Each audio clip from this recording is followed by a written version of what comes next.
Halo pemirsa Albiruni ID, kembali lagi di channel Albiruni ID. Perseteruan Amerika dan China di kawasan Laut Cina Selatan bisa berimbas positif maupun negatif ke negara-negara ASEAN. Berimbas negatif ketika anggota ASEAN tidak bisa membaca dan memanfaatkan situasi. Tapi bisa berimbas positif jika bisa memanfaatkan situasi yang terjadi antara kedua raksasa itu. Kilas balik ke tahun 2016, saat itu tersiar kabar bahwa Lockheed Martin akan menawarkan paket radar intai untuk Kohanut-NAS atau Komando Pertahanan Udara Nasional. Bahkan sejak tahun 2010, Radar Surveillance System Lockheed Martin Corporation telah melakukan beberapa pembicaraan dengan TNI AU, termasuk dengan KKIP atau Komite Kebijakan Industri Pertahanan mengenai kemungkinan alih teknologi.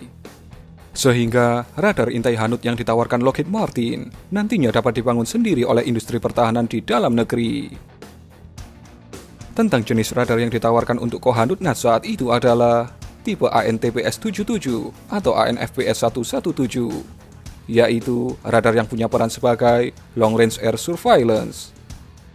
Dan lama tak terdengar kabar kelanjutan atas tawaran tersebut. Kemudian belum lama ini muncul berita yang menyebut bahwa pemerintah Amerika Serikat akan memberikan radar AN/TPS-77 kepada Indonesia dan Malaysia. Dikutip dari separatmedia.com 11 Juni 2020 dan disarikan oleh indomiliter.com, dikatakan US Government System for Award Management pada 9 Juni lalu telah merilis informasi kontrak senilai $77 juta untuk 3 unit radar AN/TPS-77. Namun, belum dijelaskan lebih detail bagaimana distribusi alias pembagian 3 unit radar tersebut, mengingat yang mendapatkan hadiah adalah Indonesia dan Malaysia. Pemberian hibah alutsista dari Amerika kepada negara-negara di Asia Tenggara mengingatkan pada tawaran hibah sebelumnya atas drone intai maritim Scan Eagle yang kelak akan dioperasikan pus penerbal TNI AL. Scan Eagle sendiri diberikan oleh Amerika kepada Indonesia, Malaysia, dan Filipina. Pemberian sistem radar ini dimaksudkan agar elemen kekuatan Hanut di Asia Tenggara dapat mengawasi wilayah udara dan laut secara bersamaan. Bagi Amerika Serikat, adopsi radar jenis ini punya kepentingan strategis, khususnya dalam menghadapi eskalasi di Laut Cina Selatan. Di antara konsep yang mengemuka adalah penyediaan C3I, atau Command Control Communication and Intelligence and Sensor System, yang dapat mendukung operasi udara bersama militer Amerika. Solusi ini memberi negara-negara mitra suatu kemampuan kapabilitas misi yang aman, mampu berinteroperasi baik dalam ruang berdaulat, dan menyediakan konektivitas dan interoperabilitas dengan unsur militer Amerika. AN/TPS-77 atau AN/FPS-117, yaitu radar yang punya peran sebagai Long Range Air Surveillance. Dari segi desain, AN/TPS-77 dirancang bisa mobile dan portable, termasuk ditempatkan dalam platform truk. Mobilitas radar ini juga dapat dipindahkan dengan pesawat angkut sekelas C-130 Hercules.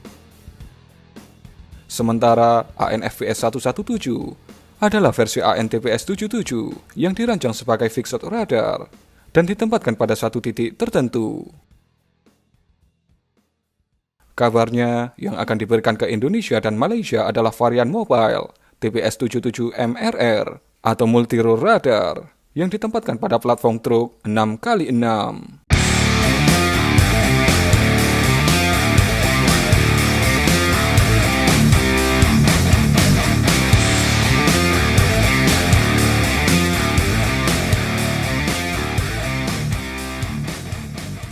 AN/TPS-77 mengadopsi teknologi AESA atau Active Electronic Elevation Scanning Array dengan frekuensi 1215 sampai 1400 MHz. Transmisinya menggunakan jenis solid state dengan power frekuensi radio 19,9 kW. Antena bekerja dengan dual scan rate 5/10 atau 6/12 RPM. Bagaimana dengan jangkauan deteksinya?